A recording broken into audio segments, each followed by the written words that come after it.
When I was in my mid-20s, I bought my first road bicycle. Before that, I'd had only bikes with fat, knobby tires. For my first ride, I drove with a bike to the base of Evans Notch on the border of Maine and New Hampshire in the White Mountains. There's a paved road that climbs 600 vertical feet over 4 miles to reach the notch. My plan was to ride to the top of the notch, enjoy the views of the cliffs and the peregrine falcons, and then coast back down to my truck and head back home for a large breakfast. I hadn't eaten anything yet that day, but in my Camelback, I had 2 energy bars and a liter of water. Before beginning the ride, I hadn't been confident that I would be able to make it all the way to the top without stopping, but I was thrilled to discover that with the narrow tires, I was able to climb up the switchbacks. I made it to the top, feeling strong and happy with my new bike. I ripped open a celebratory energy bar and I drank some of my water. Just then, a group of cyclists arrived at the notch from the other side. We exchanged pleasantries and they asked about my route for the day. When I told them that I was just going to turn around and coast the 4 miles back to my truck, they seemed appalled that I was going to miss all the beautiful scenery on the other side of the notch. They said, "You've already done the hardest part. Why don't you head down the other side of the notch and then ride back to your truck via Freiburg?" Well, I didn't have a map with me, but I tried to visualize the route. I said, "Isn't that like 80 miles?" But they said, no, it's not that far. Maybe more like 40, and it's a beautiful ride. I don't know if it was the endorphins from the climb or the peer pressure from the group, but I pushed off down the back side of the notch, away from my truck. Well, it was, in fact, 77 miles, and very hilly. It didn't take me long to finish my other energy bar and the rest of my water. 50 miles in, I hit the wall. I was so out of energy that I had a hard time even staying on my bike. There was no place to get more food or water, I didn't have a cell phone, and I was still 27 miles from my truck. Luckily, I remembered that I had friends who lived nearby. I rode to their house, but they weren't home. Out of desperation, I let myself in and I ate most of the food they had in the refrigerator. And then, I think because my judgment was impaired by the low blood sugar and dehydration, I snuck back out of their house without leaving a note. After a while, as the fluids and calories started to kick in, my head started to clear, and I realized that, of course, I would have to tell my friends what I'd done. We all had a good laugh about it, but the lesson I took away from the misadventure was the importance, anytime I venture out, both of providing for my basic physiological needs and having a plan. When we spend our days in civilization, we just grab food and water whenever we need it, and may not even pay attention to how much we're actually consuming over the course of a day. That makes it easy to underestimate how much food and water we'll need to bring with us on any given excursion, especially since, if we're exerting ourselves, we'll need even more calories and fluids than normal. There are no hard and fast rules about how much water or how many calories a person should have in a day. We will all have our different requirements. At a most basic level, the Institute of Medicine, affiliated with the National Academies of Science, recommends that, per day, men take in 3 liters of liquid and women just over 2 liters. These totals include all liquid, including what's contained in fruits and vegetables. And of course, how much you need in any given day will vary depending on the temperature, the elevation, and how much you are exercising. The best way to judge how much water you need is to pay attention to your body. Your urine should be only slightly yellow, and you should pee at least 6 times throughout the day. Also, if you're dehydrated, you might find yourself feeling fatigued, being in a bad mood, or just not thinking clearly. Or you might have a mild headache or overheat easily. In the outdoors, it's easy to get dehydrated. We're often exercising more than we typically do, and we may be distracted from our physiological needs because the scenery is so beautiful, or we're just having so much fun. I find having my water bottles easily accessible helps me drink regularly. It also helps to have a way to purify water, even on a day trip, so you can refill from a creek or a lake. I'll talk in detail in a later lecture about options for purifying water. To keep our energy levels up in the outdoors, we need to snack throughout the day, taking in a variety of different types of foods. I like to think of my metabolism as a wood-burning furnace. I start the fire with tinder, and then kindling, followed by sticks of increasing diameter, and finally by large logs. The tinder is simple sugars, like honey. The kindling is fruit. The larger sticks are more complex carbohydrates, like whole grains, legumes, and vegetables. And the big logs are proteins and fats, like nuts, cheeses, and meat jerkies. We can best keep that furnace going if we eat small snacks regularly throughout the day, rather than eating only a few large meals. I like to keep what I call a squirrel bag, easily accessible in the lid of my pack or on my hip belt. In it, I keep a few snacks, some dried fruit, nuts, crackers, and a piece or two of cheese. I eat a few handfuls whenever I stop to drink water. I find that if I have to dig through my pack to find food, I'm far less likely to eat frequently and well. As for food, we all know that our bodies need calories for physical performance, but we sometimes forget that our brains also need energy for judgment and mood control. Especially late in the day or before a big push, remember to eat something. You'll be less likely to make errors, get hurt, or get into arguments. And brains need more than just calories. They also need electrolytes, or salts, for basic functioning. When we sweat, we lose not only water, but also sodium, magnesium, and potassium. We can replace these best by snacking regularly on things like dried fruits and salted nuts.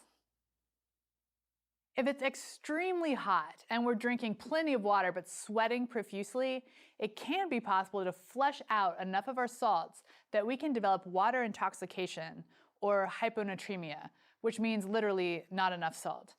The symptoms are similar to those of dehydration: lethargy, mood changes, headache, nausea, so people sometimes mistakenly just drink more water. When left unchecked, hyponatremia can become very serious, even leading to seizures, coma, and death. But the good news is that it is very rare and also easy to prevent. Just make sure that if you're sweating a lot, you're also eating salty foods and dried fruits.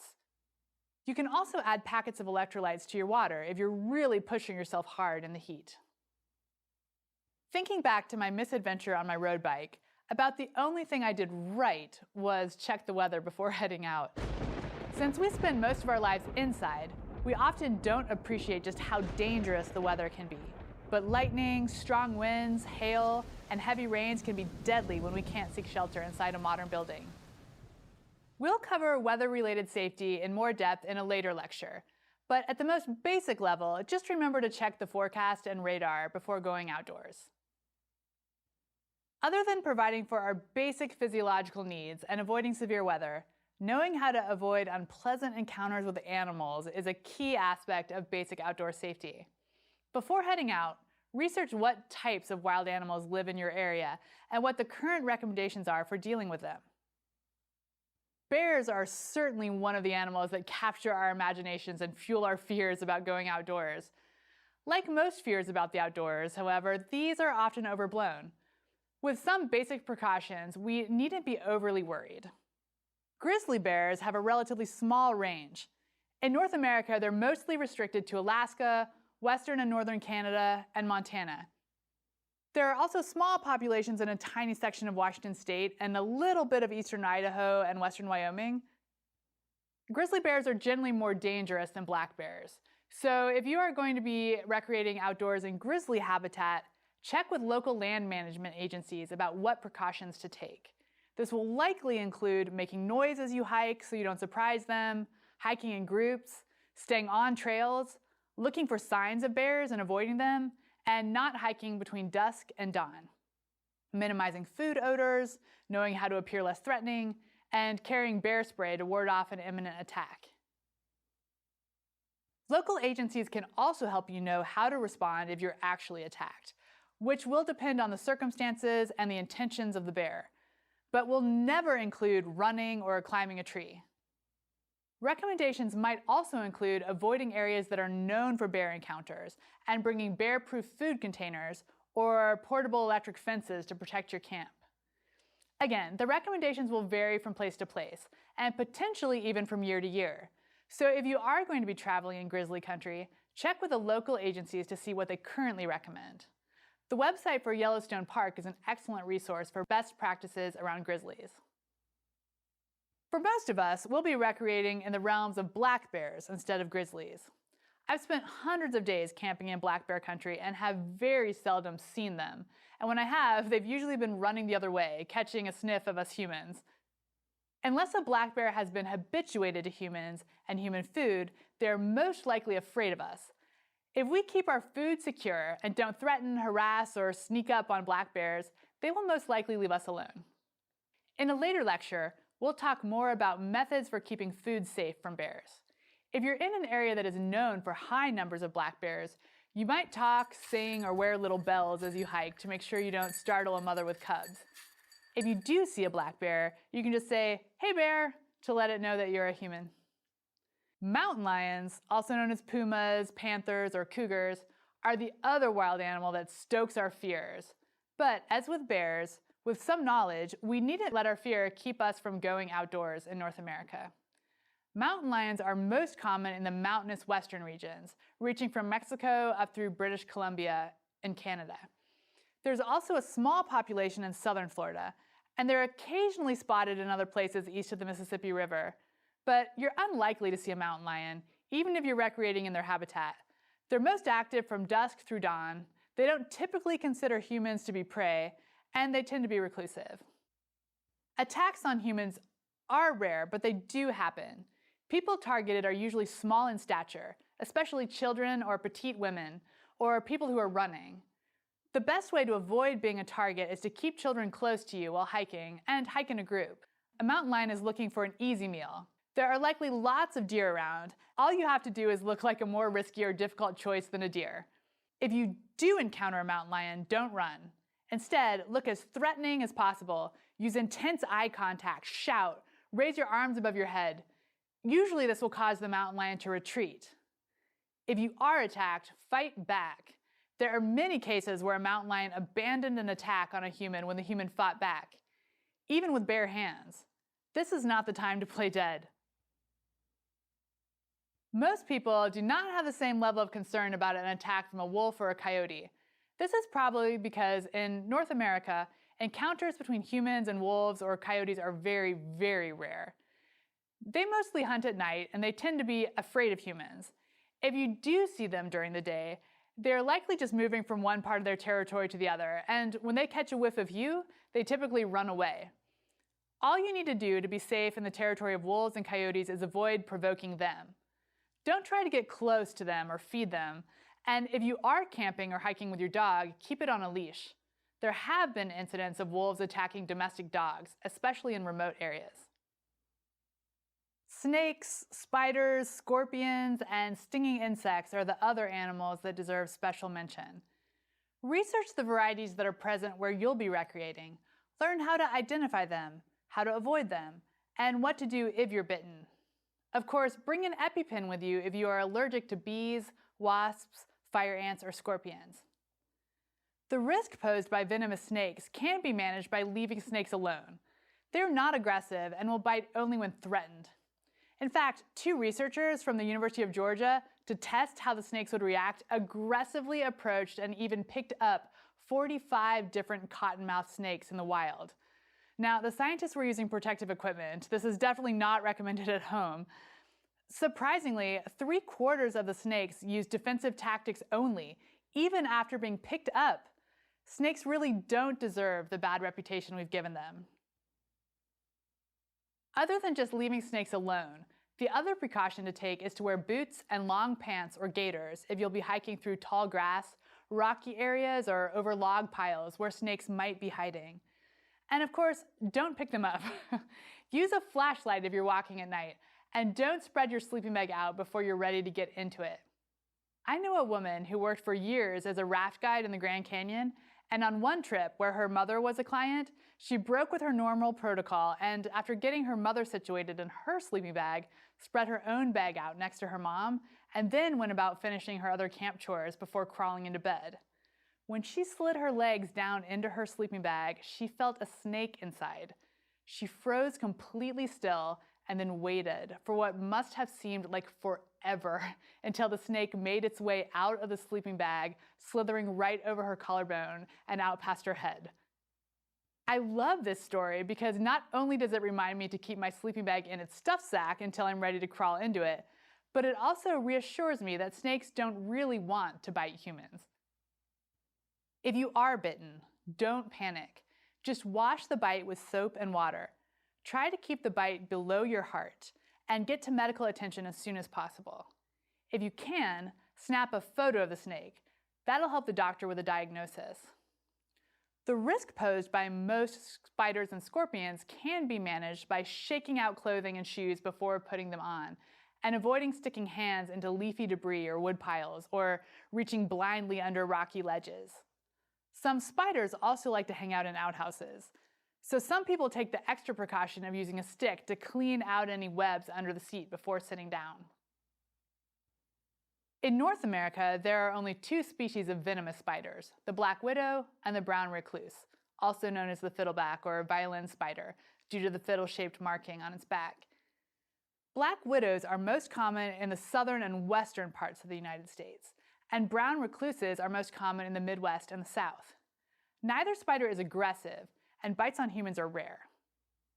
If you are bitten by a black widow or a brown recluse, symptoms could include itching, pain, muscle cramping, fever, chills, sweating, difficulty breathing, headache, nausea, and a blister at the site of the bite. This isn't a cause for panic, but you will want to wash the bite area with soap and water, cover it with an antibiotic cream and a cold cloth, and elevate it if possible. Then make your way to medical attention. If you are able to snap a photo of the spider to show your doctor, that will help in the diagnosis. Okay, that is all the talking we're going to do about potentially dangerous animals. They're worth talking about, so we know how to avoid them, but they're really not anything to be overly scared about. The outdoors is a generally benign place where we can feel at home. Our imaginations may at times run wild. More times than I'd care to admit, I have been convinced that the crunching of dry leaves is the footsteps of a large moose, only to have a rabbit hop out of the woods. I've also been sure that the eyes reflecting back from my headlamp are a cougar, only to discover that it's just a curious raccoon. It can help to remember that in most of the places we'll go, we are far more scary to any animals than they are to us. In addition to providing for our basic physiological needs, checking the forecast and knowing how to avoid unpleasant encounters with animals, another key component of basic safety is having a plan, in case things go badly. We'll cover basic survival skills in a later lecture, but at the most basic level, anytime you head away from civilization, you should have an emergency contact who knows your plans, at least one communication device, and an emergency kit. Tell your emergency contact where you'll be going and what time you expect to return. If they don't hear from you within a given time after your expected return, they can alert authorities who can start a search if needed. We are probably all familiar with Aaron Ralston, whose dramatic story was the subject of the film 127 Hours. Ralston was in southern Utah exploring a canyon by himself when a rock shifted, pinning his arm and trapping him. He eventually resorted to cutting off his own arm to free himself. If he had only told someone his plans, or even left a note on his car at the trailhead, someone might have noticed he was overdue and alerted a search party.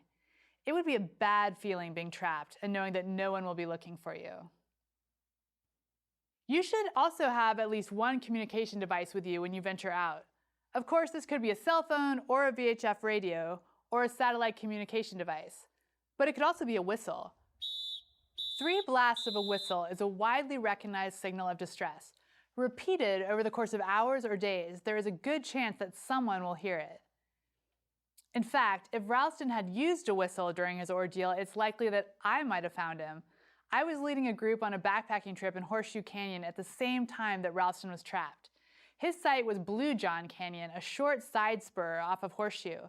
My students and I tried exploring Blue John as a side hike, but we turned back when the canyon got a bit too steep for us.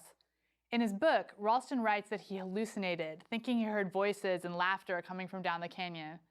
I am pretty sure that what he heard was my group. A whistle would have surely gotten our attention. I have a whistle permanently tied to the shoulder strap of every backpack I own. It is lightweight insurance. You should also have some sort of small emergency kit with you anytime you head into the wilds, even if you're planning on being out only for a day. The kit doesn't have to include much. Rain gear, a Mylar thermal blanket, a headlamp, a knife, and a fire starter. These items will make life quite a bit more comfortable for you as you wait for rescue should something go wrong. Of course, the vast majority of the times you'll go out, everything will go smoothly. It's easy after becoming a seasoned outdoors person to get complacent and leave the emergency supplies at home or forget to designate a contact person. But it just takes a few moments to do, and it could make a big difference. Just remember to let your contact person know when you've made it out of the backcountry. You wouldn't want to trigger an unneeded search. The final aspect of basic safety involves what you do in the evening after the day is finished. This will apply whether you're still in the backcountry or back indoors. Check your skin. Our skin can take a beating outdoors. Anything from cuts, blisters, and scrapes to poison ivy and ticks, or immersion injuries from being wet all day. It's easy to not notice one of these issues and just head to bed without addressing it. Left untreated, they can cause some serious issues. No matter how tired you are at the end of the day, it's worth taking a few minutes to check your skin, clean it off, and dry it out. If you think you may have come into contact with a plant like poison ivy or poison oak, thoroughly wash your skin. I like to imagine that I'm scrubbing off grease. The urushiol oil of poison ivy and oak is similarly difficult to remove, but it's clear and can't be seen. I use ample soap and I scrub vigorously. If I'm at home, I'll even use dish soap to really cut the oils. The good news is that if you get the oils off your skin within a few hours, most people will not have a reaction. If you're especially sensitive to poison ivy, you should also wash any clothing or gear that came into contact with the plant. If there's a possibility you might have picked up a tick, do a very thorough check. If I'm back at home, I'll use a mirror to check my entire body before getting into the shower. If I'm still in the backcountry, I'll usually use my hands for the initial check. In my tent, I'll rub my hands over every part of my body, paying special attention to my feet, legs, groin, waist, and hairline. If I feel anything suspicious, I'll get my headlamp to investigate. If it's in a spot that I can't see, I'll use the mirror for my compass or ask a friend to look for me. Most tick-borne illnesses are transmitted when the tick is finished feeding and is ready to leave.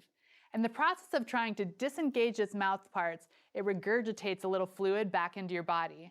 This spitting up is usually where any disease transmission takes place, rather than with the initial bite. This is good news, because it means that in most cases, if you do a thorough tick check every evening, you'll find the tick before it has had a chance to finish its meal.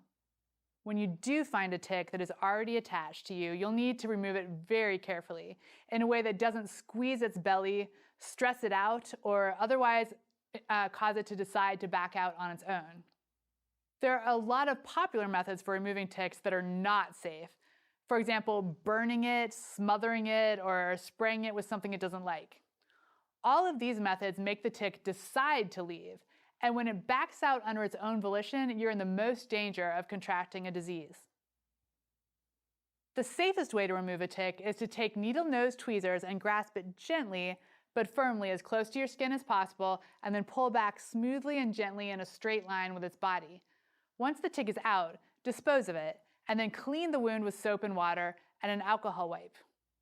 It doesn't take much pressure with the tweezers to hold the tick as you're preparing to pull it out. The first time I tried this, I was so nervous and amped up that I squeezed the tweezers so tightly that I cut right through the body of the tick, leaving just its head attached. I laughed at myself after, thinking about what a tiny little animal the tick is and how much force I was exerting on it. Way overkill. If you do accidentally break off the mouth parts or the head of the tick, it's okay. Just remove them separately with the tweezers. If you prefer to not use tweezers, there are a number of tick removal tools available that claim to be easier than using tweezers.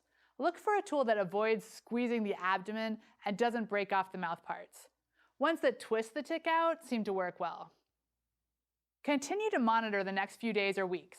If you develop a rash, a fever, a headache, chills, fatigue, muscle aches, or joint pain after being bitten by a tick, let your doctor know. There are a variety of different tick-borne illnesses. Although Lyme disease is perhaps the most well-known, only your doctor, through diagnostic testing, will be able to determine what you might have and the best way to treat it. There are some tick-borne illnesses that you can contract from the initial bite, rather than from the regurgitation that happens as the tick prepares to move on. For that reason, I am especially careful to not get tick bites in the first place. If I am in tick territory, I tuck my pants into my socks. I also often wear clothes or gaiters that are treated with permethrin, and I spray my shoes, socks, and pants with a bug repellent that contains DEET. When possible, I also avoid walking through tall grass. After taking these precautions, I seldom have to remove a tick that is already biting. Okay, that's it for the lecture on basic safety. Hopefully, thinking about all the things that could go wrong hasn't turned you off to the outdoors. By seeing to your basic needs, knowing how to avoid run-ins with animals, having a plan for if things go poorly, you're covering a lot of bases. That should free up your mind to simply enjoy the experience of being outside without worrying too much about the what-ifs.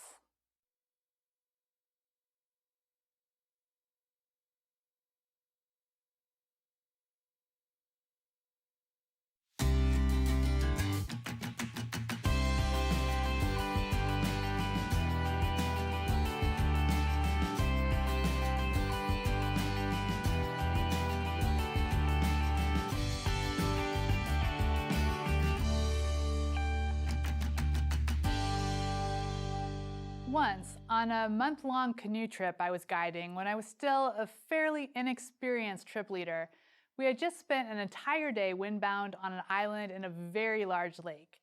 I was hoping that the wind would die down around dusk, and that with the light from the moon we would be able to make up some miles paddling at night. Sure enough, the wind died at sunset, the waves subsided, and the surface of the lake became glassy calm. We started paddling at dusk with a headlamp in each canoe, ready to turn on in case we heard a powerboat coming. The sky was perfectly clear, and the light from the moon made navigating easy. It was pretty magical. I'm not sure if my memory of it has become embellished over the years, but I seem to recall loons calling and maybe even some shooting stars and northern lights. It was the kind of peak experience you remember forever. We eventually reached the head of a deep bay, and our most direct route would be to cut across it to the other side, an open water crossing of a couple of miles. As long as the wind stayed calm, it would take us 30 minutes to cross.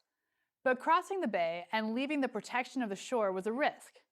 The lake is about 5 miles wide at that point and 23 miles long. A strong wind could blow us out into the lake where waves could build quickly, potentially swamping our boats. Swamping boats in the middle of this cold lake would be bad in the daylight, and it would be especially bad at night. I stopped for a moment before deciding whether to cross the bay. I noted that the air was still completely still and that the sky overhead was crystal clear. I did notice that on the western far horizon there was a line of darkness where no stars were visible, but I didn't think much of it. I made the call to cross, keeping our convoy of boats tightly together. When we were almost to the other side, seemingly out of nowhere, a wall of wind hit us like a wrecking ball. I shouted to my students to drop to their knees for stability and to paddle hard for a small inlet where we could get out of the wind. Students were struggling to keep their canoes heading against the wind, and waves were beginning to whip up. My co-instructor and I battled to keep our canoes positioned as we prepared to give chase to a student boat if needed.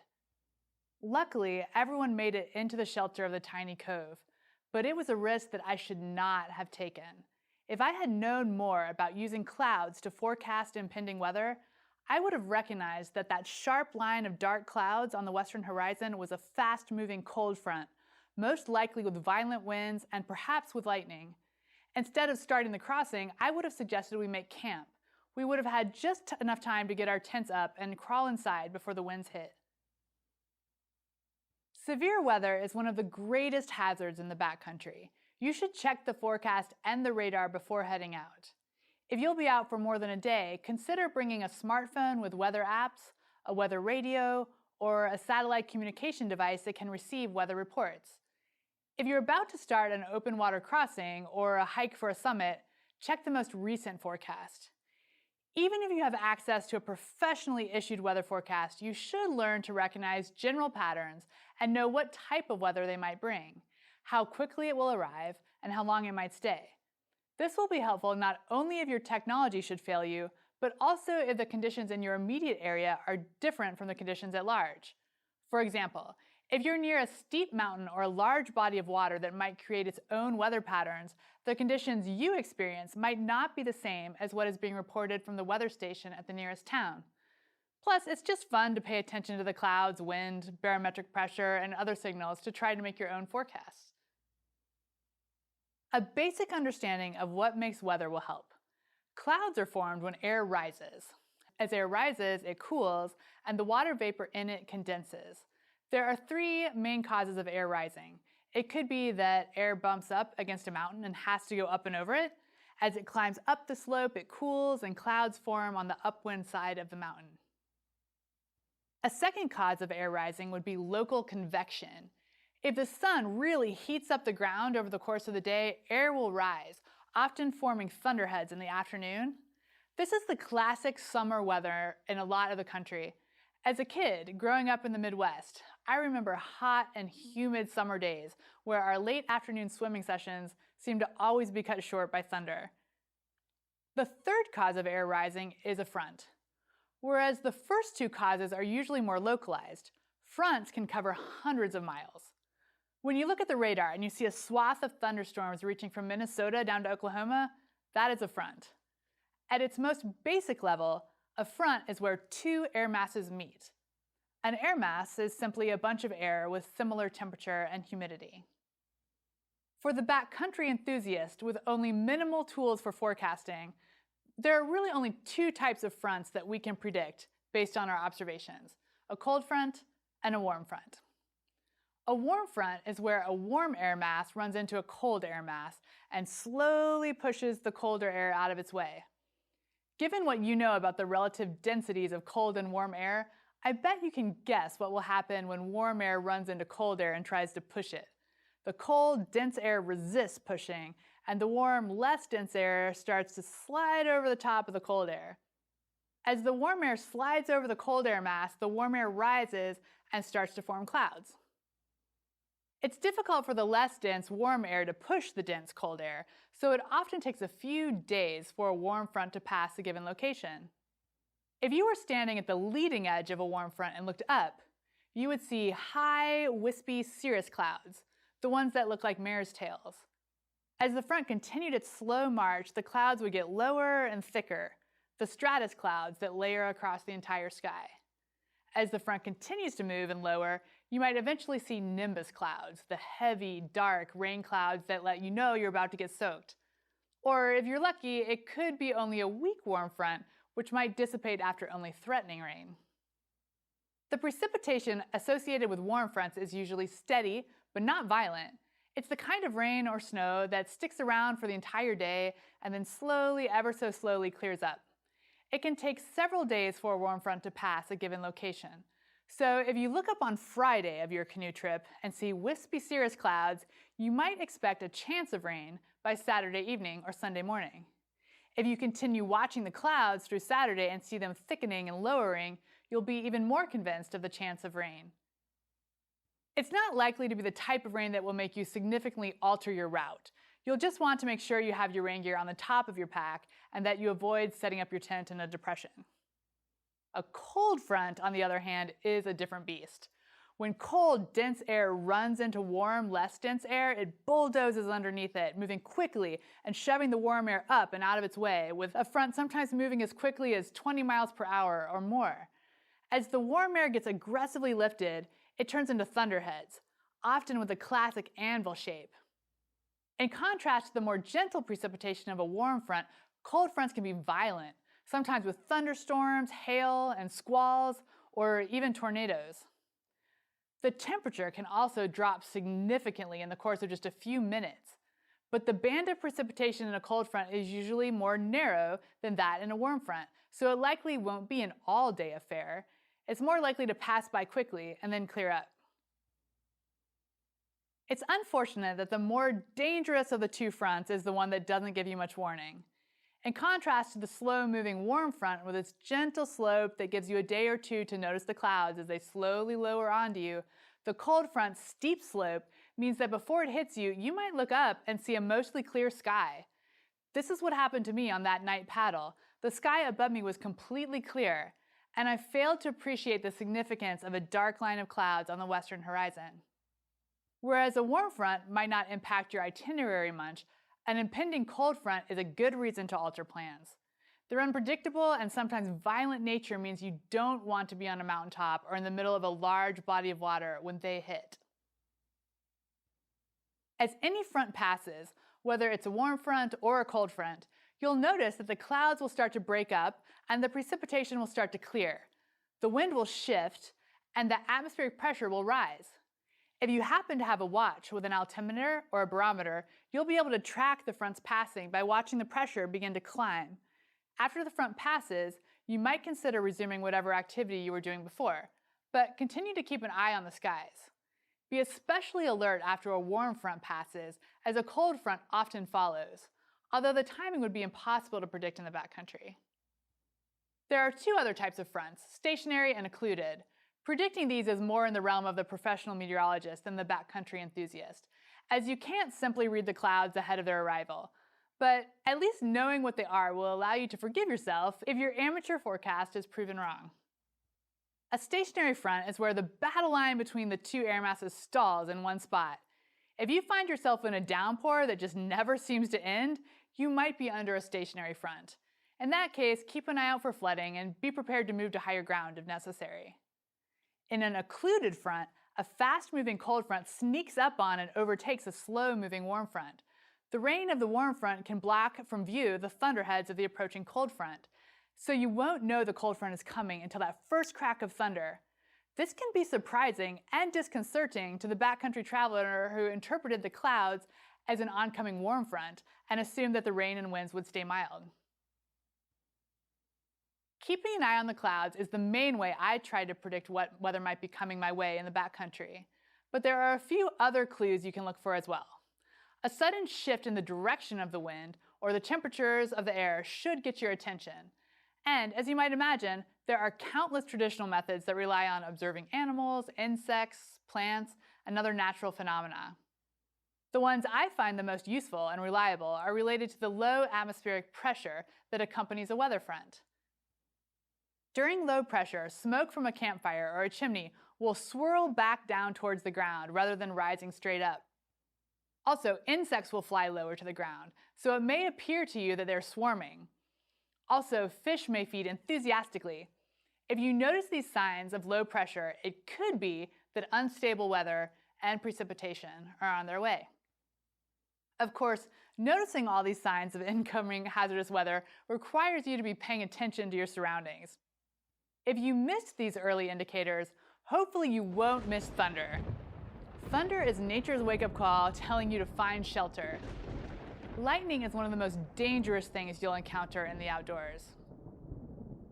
Because we spend most of our lives inside, we may underestimate the danger posed by lightning. It can even feel cozy to lie in bed and listen to thunder rumbling outside. But without a modern building over our heads, lightning can be deadly. There simply is no safe place outside during an electrical storm. This is why it's important to check the forecast before heading out and alter your plans if there are thunderstorms predicted. But if you spend enough time outdoors, you will eventually get caught out in a thunderstorm. There are some things you can do to reduce your risk of being injured. If you can get into a modern building, that will, of course, be best. Inside a car would be second best, as the metal of the frame acts like a Faraday cage. It directs the electric current around you and into the ground. If a building or a car is not available, your best bet is to make sure you're not in a high-risk location. You don't want to be on a high peak or an exposed ridge. You don't want to be the highest point around, for example, in a boat or in the middle of a field or next to something that is the highest thing around, like an especially tall tree or a cliff face. I'm guessing you already knew that much about lightning safety, but what many people don't realize is that picnic shelters, porches, underpasses, overhangs, and shallow caves are also dangerous spots. If lightning hits the roof of one of these, it could jump to you as it tries to find its most direct path to the ground. And we probably all know that metal conducts electricity and that sitting on a train track would be a bad idea, but wet rope is also a good electrical conductor. So swinging in a hammock or being roped into a climb are similarly bad. Once you get away from these high-risk areas, look for a less objectionable place to ride out the storm. Options could be a deep gully, a ravine, or a forest where the trees are all of similar height. Just make sure you're not sitting on the roots of a large tree. Once you've found a less risky place to ride out the storm, your next task is to try to further reduce the likelihood that you'll be injured by electrical current. There are two ways to do this, and you'll want to do both if possible. The first is to keep your feet close together and, if you can, avoid touching the ground with other parts of your body. This will help protect you from ground current should lightning strike the ground near you. It is the difference in voltage that drives current through us, and as the electricity spreads out in all directions from the location of the strike, an entry point and an exit point that are closer together will carry less current than 2 points that are more widely spread apart. So a person who's lying down will receive a much greater shock from ground current than a person who is standing with their feet close together. If you're asleep in your tent when a lightning storm arrives, you should at least sit up and pull your feet in close to your bottom. Remember to avoid touching the ground with other parts of your body, including your hands. By doing this, you minimize the chance, if you do receive a shock, that it will travel through your heart or brain. Hopefully, the electricity will just go in one foot and out the other, or in your bottom and out your feet. Ground current contributes to half of all lightning deaths, so this is one of the best ways to protect yourself. The second way to reduce the likelihood you'll be injured by electrical current is to crouch on a foam pad or life jacket. This insulates you from the ground, makes you less tall, and may help keep you from generating an upward leader of ions that might connect with a downward leader of ions from the clouds.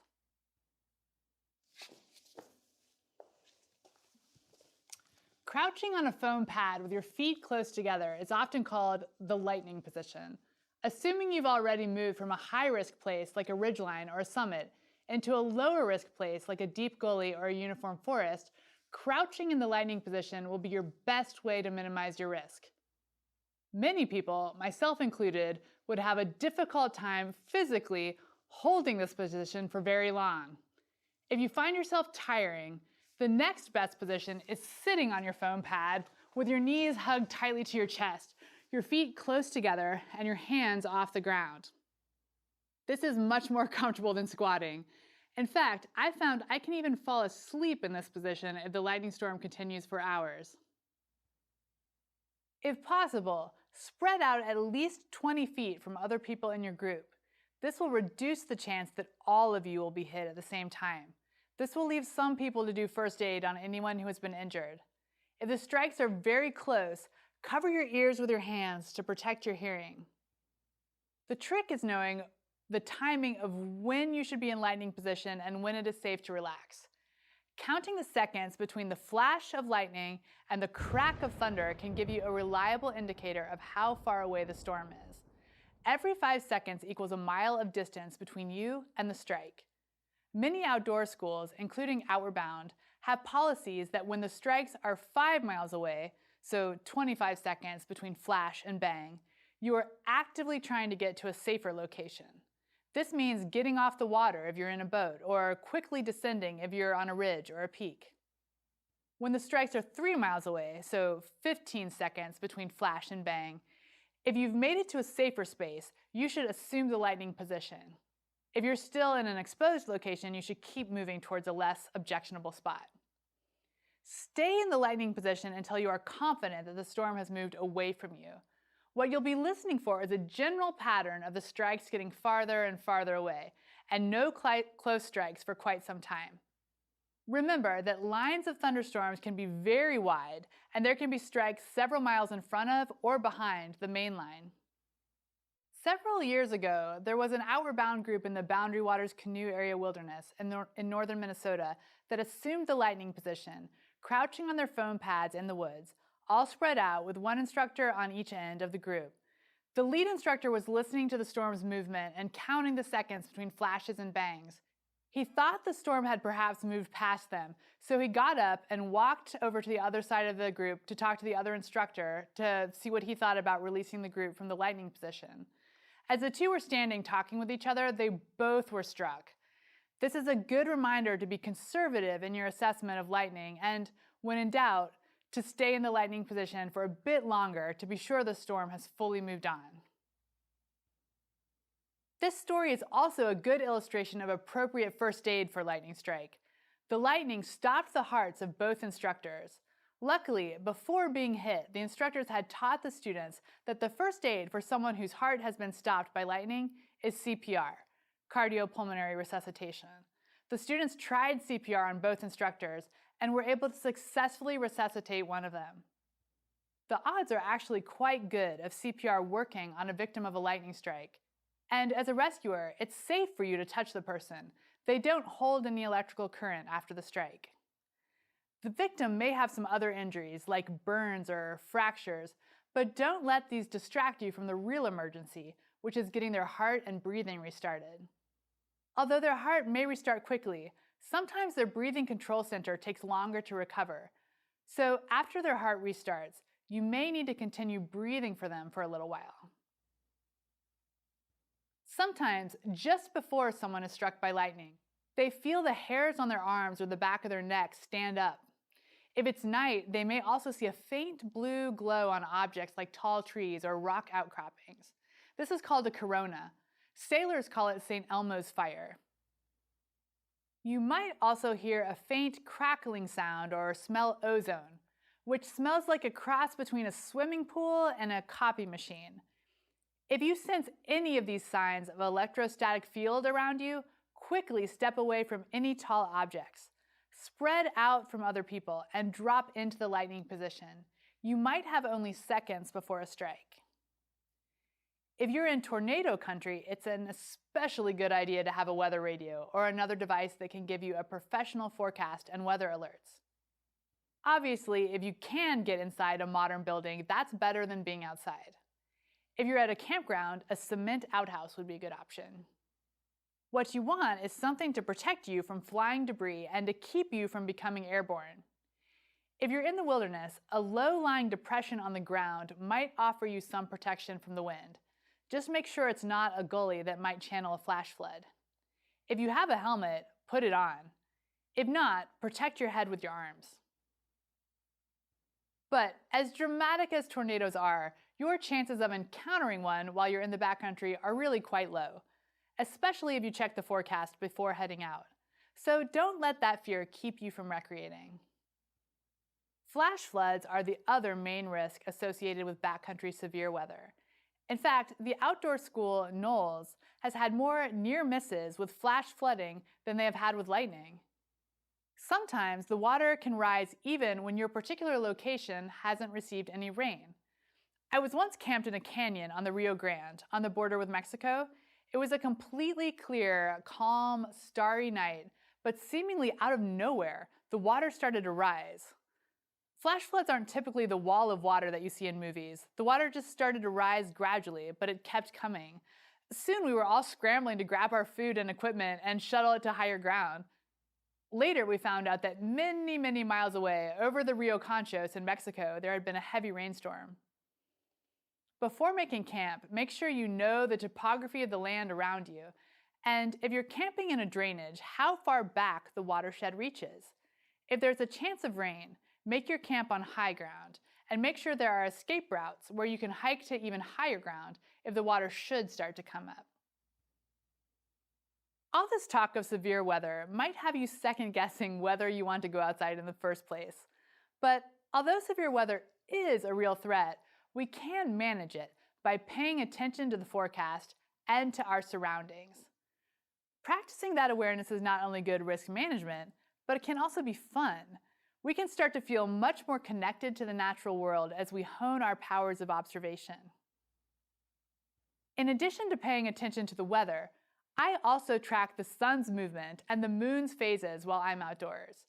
It's not only fun, but it can let me know when I will have light for traveling or camp chores. At the end of a day, as the sun begins to sink towards the western horizon, you can estimate how much time remains before sunset by stretching your arm out towards the sun and with a straight elbow and flexed wrist, measuring how many finger widths remain between the bottom of the sun and the horizon. Each finger width represents about 15 minutes of time before sunset. That magical night paddle I mentioned at the beginning of this lecture was made possible because I knew we'd have some moonlight immediately after the sun went down. Of course, a detailed forecast will tell you when the moon will rise and set, but even without a forecast, you can figure this out, roughly. The moon, like all heavenly bodies, appears to rise in the east and set in the west. On the full moon, the moon is rising at the same time that the sun is setting. This is what makes the moon appear to be full. It is directly facing the sun, with us in the middle. so its entire face is illuminated from our point of view. A rough estimation is that the moon will rise about 50 minutes later each day. Of course, the exact time will vary by latitude and season, but 50 minutes will give you a pretty good idea. So the day after the full moon, the sun will set, and then about 50 minutes later, the moon will rise. 4 days after the full moon, the sun will set, and about 200 minutes later, or 3 hours and a bit, the moon will rise. This means that with a waxing moon, you'll have moonlight immediately after the sun sets. With a waning moon, you'll have increasing periods of darkness after the sunset before the moon rises. So if you're behind schedule while hiking and trying to decide when it would be best to try to make up the extra miles, either early in the morning or late in the evening, calculating the moon phase will help inform your choice. If you're not sure if the moon is waxing or waning, one easy way to tell is to look at the part of the moon that is illuminated and see if it more closely resembles the round section of a lowercase d or a lowercase b. If it's a lowercase d, the moon is diminishing or waning. If it's a b, the moon is getting bigger or waxing. Now that you're an amateur meteorologist and astronomer, have fun practicing your forecasting of the weather and the heavenly bodies. Amaze your friends by looking up at the wispy cirrus clouds and proclaiming, "I think it might rain tomorrow night," or by stating confidently, "We have about 45 minutes before the sun sets." It's fun being able to read nature's signs.